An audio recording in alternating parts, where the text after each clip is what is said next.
Okay, let's unpack this. Imagine plummeting into a world stripped bare, waking up with no memory, and finding yourself clutching a mysterious object that a frantic stranger once declared holds the future of this planet. That's the electrifying setup we're diving into today. Welcome to the deep dive. Our mission today is to pull back the layers of a compelling new novel, Surface Area, The Locket's Labyrinth.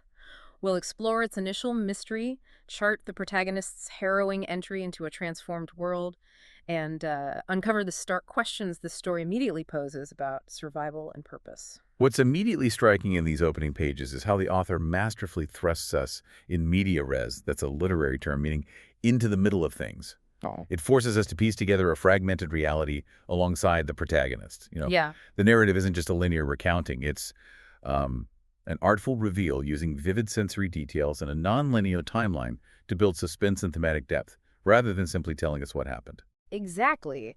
You're about to get a clear understanding of this novel's intriguing start, enough insight into its narrative structure and the power of its central mystery to really appreciate the author's craft. So, our journey doesn't begin at the start of Jack's life, but in media res, like you said, in the thick of things. It's a grim afternoon, July 14th, and we find him having just clawed his way out of a shaft, every inch of him coated in, well, grit-filled mud, sweat, and dust. Mm.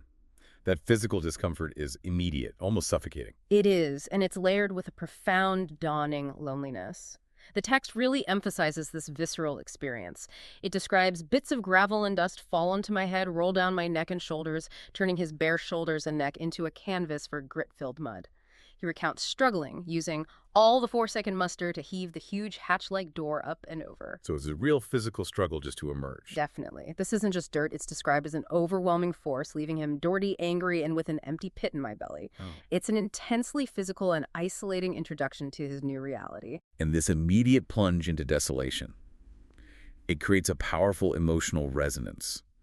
The phrase barrenness and emptiness on the surface of what is now the Earth isn't merely descriptive. It kind of externalizes Jack's internal fragmentation.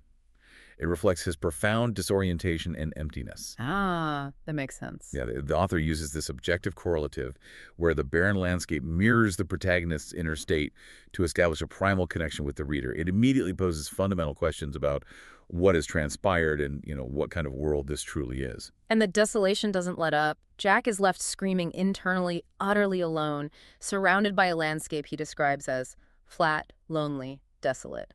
He notes there isn't even a ripple in the land. Flat, lonely, desolate. It is absolutely flat and brown with nothing but the horizon in front of me, next to me, and behind me. No trees, no rocks, no grass, just endless, suffocating emptiness. Wow, bleak. Very. But then, amidst this overwhelming void, something catches his eye. A little glint. That tiny spark of light in such a bleak landscape is immediately captivating. His pace quickens, his breath catches, his mind races. Hope, maybe? Or just something different? Maybe both. He's soon on top of it, and the text describes a look of complete insanity spreading across his face. It's his shirt. And on top of it, almost impossibly, lies the heart-shaped golden locket. He collapses onto it, grasping it with both hands, tracing every curve and its every nuance.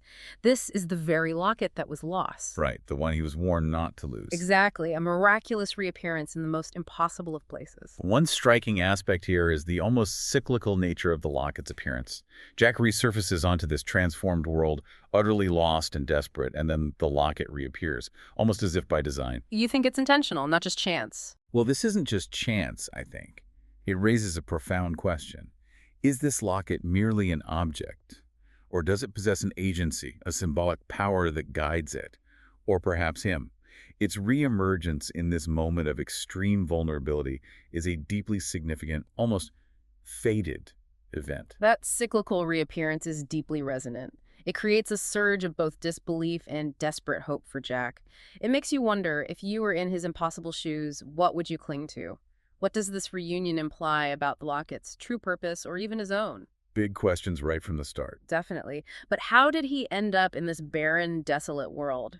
The story skillfully takes us back 2 days earlier to July 12th, revealing a very different world. This was a world that had recently put an Earth-wide pandemic in the rearview mirror. Ah, so there's that context. Right, a world where life had settled back into what the author terms automatic mode, a mundane, almost unsettling rhythm of daily life, punctuated by people killing people and persistent natural disasters. Kind of bleak in its own way. Yeah, different kind of emptiness, maybe. Our protagonist, Jack, is introduced as a humble shoe shiner working from his camper van at Main Saint and Sycamore. He lost his previous job during the pandemic and has since adapted to living rough by the rugged coastline of the Pacific Ocean. It's a simple, solitary existence, but one where he finds solace in the crashing waves relentlessly pounding the ever-changing coastline. This backstory, though brief, is crucial for character development, I think.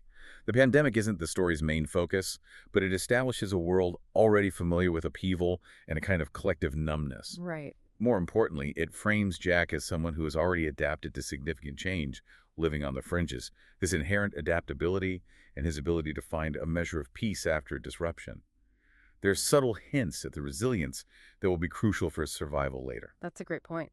And this brings us to the pivotal catalyst. Silas, Jack's most intriguing regular customer. Silas is initially described as a small, robust man who usually smells of flowers and mints, always with a fantastical story to tell and a happy countenance. Jack genuinely enjoys his company. Sounds like a nice, quirky character. Yeah, but on this particular day, the routine shatters. Silas smells of must and dust, and his usual tall tales are replaced by words of urgency and importance. His eyes are like a frightened deer, and his short, gasping breaths betray a profound fear. Totally different guy. Uh-oh. Something's clearly wrong. Very wrong. And then comes the moment that irrevocably changes Jack's life. Silas abruptly thrusts a heart-shaped locket into Jack's shirt pocket, delivering this chilling prophecy in urgent, low-measured words. Jack, take this locket. It means the future of this planet. Keep it. Do not lose it. Do not let it out of your sight. Wow. And with that, only his left shoe shined. Silas bolts from the chair and vanishes into the crowd, leaving Jack just completely bewildered. Here's where the narrative truly ignites.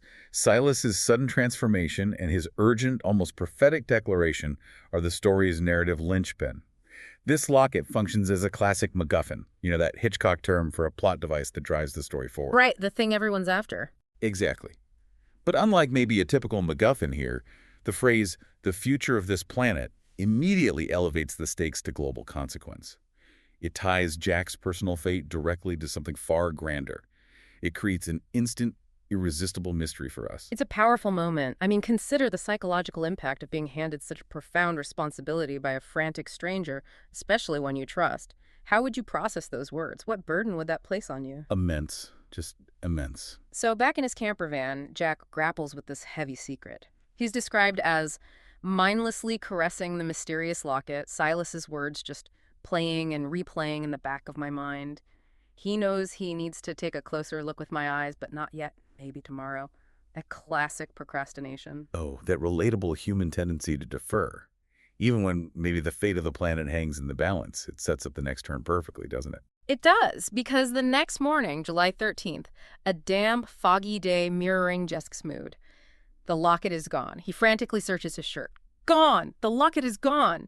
He describes a rising panic, fumbling, shaking his shirt, the truth sinking in. Oh no, after that warning. Right. Despair sets in as Jack walks the isolated stretch of sandy beach, cursing himself for the loss, desperately trying to reconcile Silas's dire warning with his own carelessness. He dismisses the fleeting thought that Silas was just another crazy man because he knows him to be trustworthy and grounded. Lost in thought, under what the author describes as a sliver of a moon, adding to the surreal vibe, his attention is entirely inward. And this raises a critical point. The narrative deliberately leaves us wondering if the locket was stolen or simply vanished. The immediate self-blame Jack feels is a deeply human reaction, right? Mm-hmm. But the larger implications of its disappearance after such a dire warning are profound. The author uses Jack's inward focus to heighten the dramatic irony. He's so consumed by his internal struggle that he's completely unprepared for the external threat that quickly materializes. That's right. As he's lost in thought, the world suddenly goes black. Whack! Someone turned out the lights. An abrupt, jarring end to his rumination. Total darkness. And that connects us back. Exactly. This brings us to morning July 14th, just hours before we first encountered Jack on that desolate surface. He awakens on a concrete floor in a silence so deep, feeling an ache on the back of my head. It's a brutal, disorienting awakening where he initially believes he's died, until the thud of his own heartbeat confirms otherwise. What a terrifying way to wake up. Totally. Slowly, painfully, memory trickles back. Silas's words, the locket, searching his shirt, walking the beach, and then nothing until now. The mystery of his abduction and how he got to this underground prison is a terrifying It's blank. just darkness and concrete. Pretty much. In the crushing darkness he explores, his reconnaissance revealing only cold concrete walls and, crucially, metal rungs leading upward a ladder. It's his only discernible path out. If it even leads out. Right. So facing this utter void, Jack confronts two stark options. Option 1, lay down, give up, and wait for my end. Option 2, go up. Despite his pounding head and racing heart, Jack chooses to climb, counting 125 rungs as he ascends into the absolute unknown. It's a raw, primal testament to his will to survive. And this moment serves as a powerful character-defining crucible for Jack, doesn't it? The forced choice between surrender and ascent, especially in total darkness, encapsulates that fundamental human drive, survival. The author uses the sheer visceral effort of climbing those 125 rungs to not only emphasize the literal journey, but also to forge Jack's foundational resilience. It's a key moment. It really is. Defines him by action, not just thought. Exactly. It defines his character not by what he says, but by his sheer, unwavering will in the face of, well, what seems like certain death.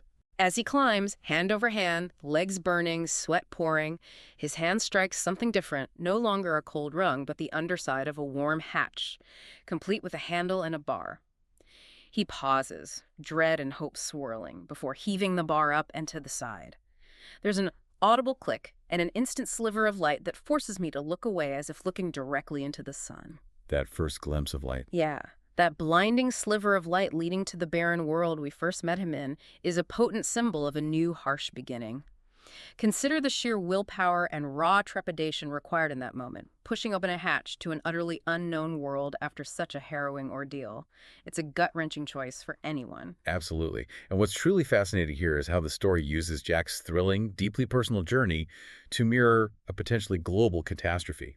His initial discomfort with a little dust and grime becomes utterly trivial when juxtaposed with the barrenness and emptiness of a world transformed beyond recognition. That contrast is huge. It is. His individual struggles amplify the larger terrifying mystery of what has befallen the planet, making us feel the stakes, both personally and, cosmically. Indeed.